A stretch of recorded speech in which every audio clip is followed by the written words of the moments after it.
Good afternoon and welcome to the Pleasure for Health podcast. My name is Elsa Kepi and I'm your host today. We are going live on a very beautiful Sunday afternoon here in Nova Scotia in the Annapolis Valley. And I'm excited to talk to you today about this idea of communication and how can communication really make or break your relationship.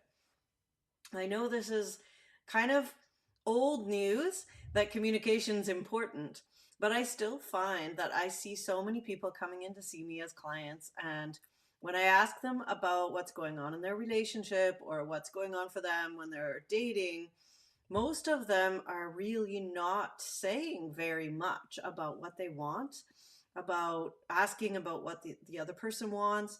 And they're not saying if they're happy in their relationship or if they would like more intimacy or how they would like that to look. They're not talking about issues that they have with their own body. Just really a lot of silence. And that really is a very difficult place to build intimacy if we're not willing to talk. And so often we'll go back to when you were 20 and you got in a relationship or you really liked someone in at university or something, and you went on a date.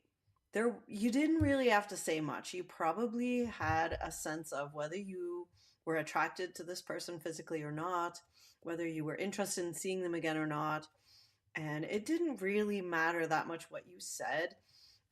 It mattered, whether you chose to go home with them that night or whether you chose to date them again. And probably the physical chemistry would carry you through.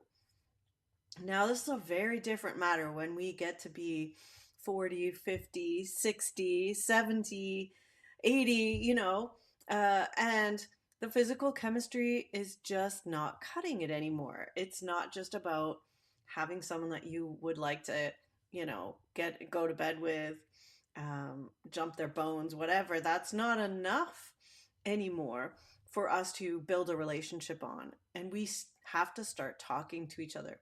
So this is where I find a lot of people come in to see me. And I am at the moment seeing quite a few men, but women also I find are reticent about talking about their issues. I've had women come in, they're having, well, somebody recently, they have lichen sclerosis, or they have the tissue of their vulva is breaking down through menopause. They're having pain with sex. They're tired and they're stressed and their cortisol levels are through the roof and they just feel angry all the time. Women have lots of issues that are coming up, and I find not many are really talking to their partners about this and about how that really impacts their relationship. And then, on the other side of that, assuming a heterosexual relationship, there's obviously different things if you're same sex. But in a heterosexual relationship, the men also are having these issues. They're not so certain that their penis is going to get hard when they want it to. They're not so sure they're going to keep an erection once they get it. They're worried about their health in general if that isn't working so well.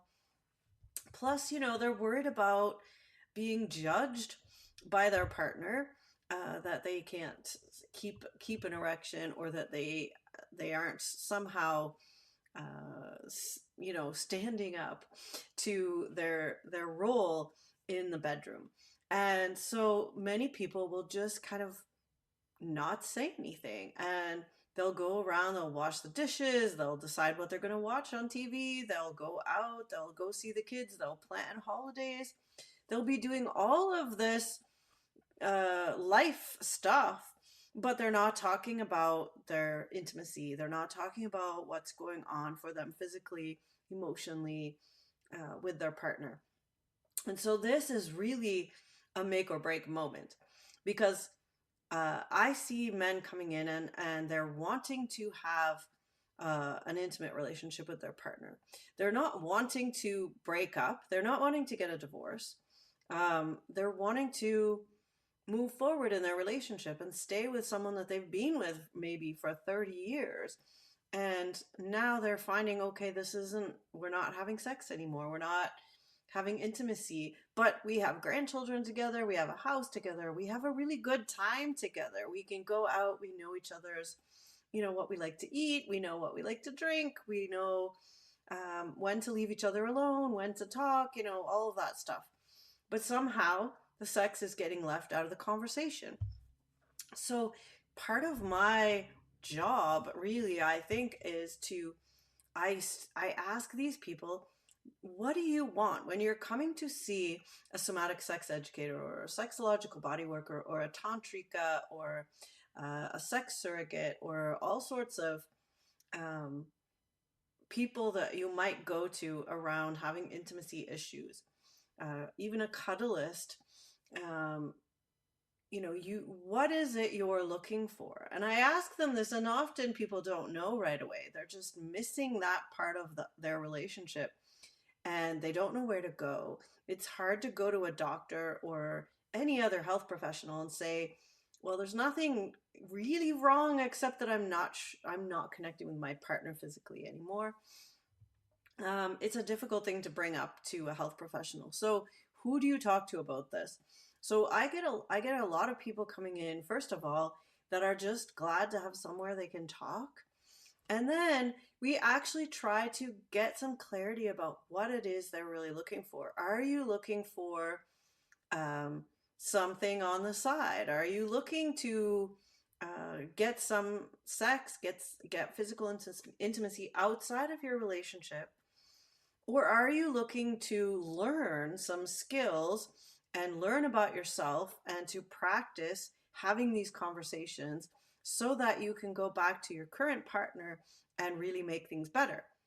And I don't have any judgment either way, but I do say to people that it is really important that you're clear on that.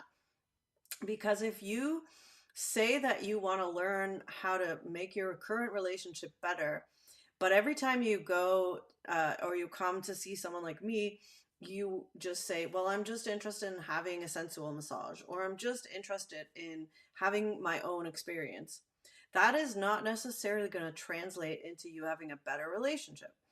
It might tide you over and make you feel less resentful because you're not getting anything at home, but it's not actually opening up that communication channel with your partner. So I really like to keep bringing someone back to that question. What are you looking for?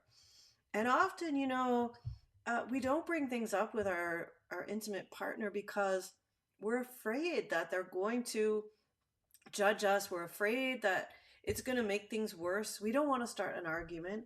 If 95% of our relationship with that person is going really well and 5% is not so great, we kind of don't want to rock the boat. But I would say that if you're not talking about stuff that is important to you, that you're going out and looking for other places to get those needs met, whether it's touch needs or need to have intimacy, to have interest in you, to feel like you're still an erotic being.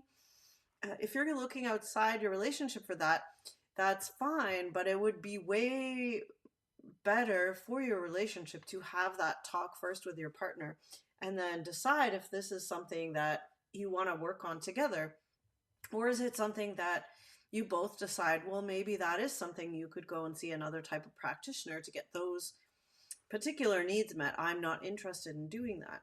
At least that brings to your partner the opportunity to get in on the conversation, to get in on the action. The more we leave our partners out of our self-growth, our looking for expansion, the more we're moving off in different directions. And often it ends up that you're so far in different places that you can't even rebuild that bridge between you and your partner. If you end up seeing a practitioner for somatic sex work or something like that, and you've seen them for a few years, maybe months or years, it's hard to bring your partner up to speed without having had the conversation with them right from the get-go. So I do find my most successful clients really do face that up front and really come to a clear intention with their own journey. And some clients tend to go, want to have their own experience. They're like, no, this is about me. I'm healing my childhood trauma, or I'm working with my own desire. I'm working with my own body. I want to do this on my own. You can have a successful time with that. However, it's a lot to keep hidden from your life partner if you have one. So my tendency is pretty much in most situations to keep bringing us back to, can we talk about these things? Because not talking about it is something our society has done for years and years. We've made it taboo to talk about sex, taboo to talk about our needs, taboo to talk about our fantasies, maybe that might include something that our partner's not interested in. And these things, there's places out there, and I can help people find the resources to get these sorts of needs met, if you like, outside of your relationship. There's practitioners, there's pro dom, there's other people that might be interested in particular kink or BDSM type of things. There's people like myself that will just have the conversations with you, will maybe help you learn some touch practices, will potentially help you see that your lack of enjoyment of physical intimacy is not just about you. Maybe it's about the fact that you haven't grieved the loss of your child. I had one client who was so upset about his daughter being taken across the country. She was still young, by his ex-wife, that he really couldn't connect with anyone else. And by that, I mean, he also couldn't get an erection, which is the way that, people with penises tend, connect with people physically. There's, as a biological thing, that's a way that our body shows us how to connect. So he was having a hard time. And it was really about the grieving of losing his family, of losing his child potentially, and not seeing her that much. And that's totally understandable. And if you haven't talked about those things, or you don't bring that up, it's hard to imagine that something like that would really get in the way of you finding a new sexual partner or having a new relationship. So this is what I try to really bring my clients to right from the beginning. And I would say that many people come to me not knowing anything about what they want. They just know they're unhappy, or they're curious, maybe also. It doesn't necessarily mean unhappy, curious about what else is possible. And so having a conversation, getting really clear about that is part of the journey. And getting clear about it with me is really part of the work, because that's the practice conversation that you need to have a few times before you can bring it up with your life partner potentially. If you're feeling a little hesitant about bringing stuff up, having the chance to talk it through with someone else who isn't really intimately involved with you at all, or emotionally, relying on you for anything. So we can just talk about stuff. But I'm going to say, well, I don't understand that, or let's get some more clarity on this, or have you thought about the way that might impact your partner? And are you okay with that? Or do you want to bring them into the picture right from the start? And if they're, many people will say, oh, my partner's not interested in doing this work with me or coming in. And, I'm going to take you at your word if that's what you say. But I would also put it out there to anyone listening that you would be surprised what people can open up to if given the opportunity to do so in a safe place. And you would be surprised how many women actually would really like to work towards more intimacy with their partner also, and are willing to come and learn how to massage and learn how to do erotic massage even. I've had a couple come in and we taught them each how to massage each other. And it doesn't have to be hugely focused on the genital area at all. It's just about having an intention and touching your partner. And sometimes, I see couples that are off to the races once I've shown them a little bit about how to ask about different types of touch, and how would you like me to touch your shoulder? Oh, would it be okay? May I touch your hand softly and hold each finger? You know, these kinds of requests and these kinds of asks are something we work on in our sessions so that people can go and work with that with their partner. So I would say that definitely a proponent of more communication. More communication can start with here in the therapy room. We can communicate about what it is you want. Sometimes it's hard to ask for that, right? If you are over 60 and your sex education was, you had cows at home, you grew up on a farm, you're gonna feel a little shy to say, hey, I would like to, be have my hands tied behind my back and have you lick me all over. Like that's something that is difficult potentially to ask for. Or any other request. But we all have fantasies and we all have ideas of what would be really amazing if that happened. And so coming to the table and actually having to say that, sometimes we do something called a bossy massage where you don't even need to start on the table. You don't even need to start taking any clothes off. You just start with, oh, I'd like you to come and put a hand on my shoulder. It would feel really good if you just rubbed my lower back. Would you be willing to come and hold my feet? So, these requests are how we start the communication of what it is you want. And you can take that as far as you want. And the other side of that, so speaking up and saying what you want is one thing. The other side of that is the person listening in a non-judgmental way to whatever you have to say, because if somebody makes a request of you, we can always say no. And I think this is something that people who've been in a relationship for a long time often have forgotten. Or maybe we're never very good at. Or maybe they feel like if they say no, it feels like you're saying no to everything, to the person.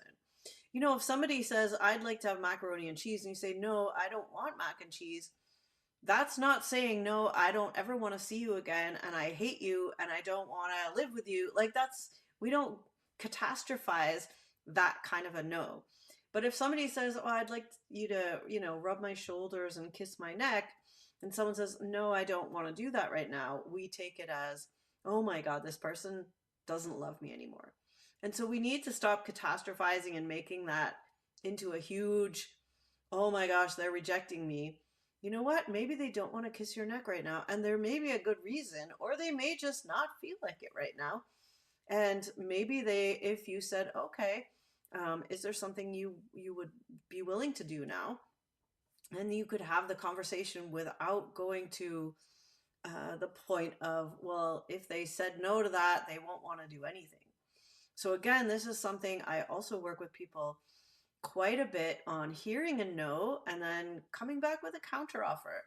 If someone says, no, I don't want to kiss your neck, you could say, well, would you be willing to sit next to me and hold my hand?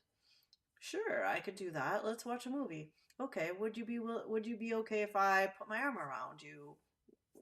Would you rub my temples? Maybe you end up in a different place that you never thought of. And that is partly about the listener and partly about the person doing the communicating. We have to get a lot better at communicating and a lot better at hearing yes and no, and trusting that our partner is just saying yes and no to what we asked for, and that it would be perfectly okay to come back with a counteroffer and to negotiate some kind of interaction that might be pleasurable for both people. That takes some creativity. It also takes some work to, not take it personally every time you hear a no to what it is you want. And, having a conversation about something, you might really like having someone kiss your toes, let's say, and your partner's really doesn't like feet. This is a conversation that's great to have. I really would love this, and you really don't like it at all. So it's probably not something that we're going to share. Are there enough other things that we share intimately that I'm okay to let that desire go? Or would there be a place that you would be okay with me meeting that desire? Maybe there's somebody else that would kiss my toes, or some other way that I could honor my feet, in a way that feels good to me. It takes some creativity and it takes a lot of compassion for ourselves and the other person to have those kind of conversations. And there's bound to be some crossover. Like, I have never seen a couple where nothing is mutual. You know, there's always going to be something. Well, I like massage. Okay, I like touching too. I like massaging your shoulders or your back. Okay, great. Now we have something we can share. Or I like, spanking you and you like being spanked. Great. Now we have something we can share. So it requires like being creative, being compassionate, being kind, knowing ourselves whether we do or don't like something, and being able to potentially negotiate, come back with a counteroffer and negotiate something that works. And keep looking for those crossover points. So if you are listening and you're one of those people where your relationship has gotten stale potentially in the bedroom and everything else is going well, but you're just not connecting physically, perhaps you want to think about booking a session with me or someone that works in the field like that, where you can talk through what it is you actually want and what are you missing, what are you okay with letting go of, um, what are you willing to discuss with your partner, how can you be creative and come up with ways to keep your relationship agreements if you are monogamous and you really want to date other people, but you want to be monogamous. There's ways to role play, be meeting someone else. Like there's people that, their partner might dress up. I'll dress up and pretend I don't know you, and I'll be at this pub or whatever, and you come in and pick me up, and I'll pretend to be someone you don't know. And maybe that'll really reignite your passion. So, all of these things can be worked into a relationship if you're willing to play with it to make it work. So, hopefully, this gives you some ideas of ways to work, and also just the fact that it's worth working on, because many of us don't want to get a divorce. We don't want to get separated. If we're, I speak for myself, if I'm over 50, I don't really want to go out in the dating world again necessarily, to start all over again. I have a good relationship. I don't want to go out and have to, start from scratch. And if you have good connection on lots of levels with someone, maybe it's worth seeing where you can cross over and how you can communicate with them about that. So if that gives you some ideas for the long weekend, and moving forward towards the summer loving, I hope so. And reach out for me at pleasureforhealth.com if you're interested in working with me or any of my online courses or doing some coaching online as well. I'd be happy to have a chat with you. All right, have a wonderful day.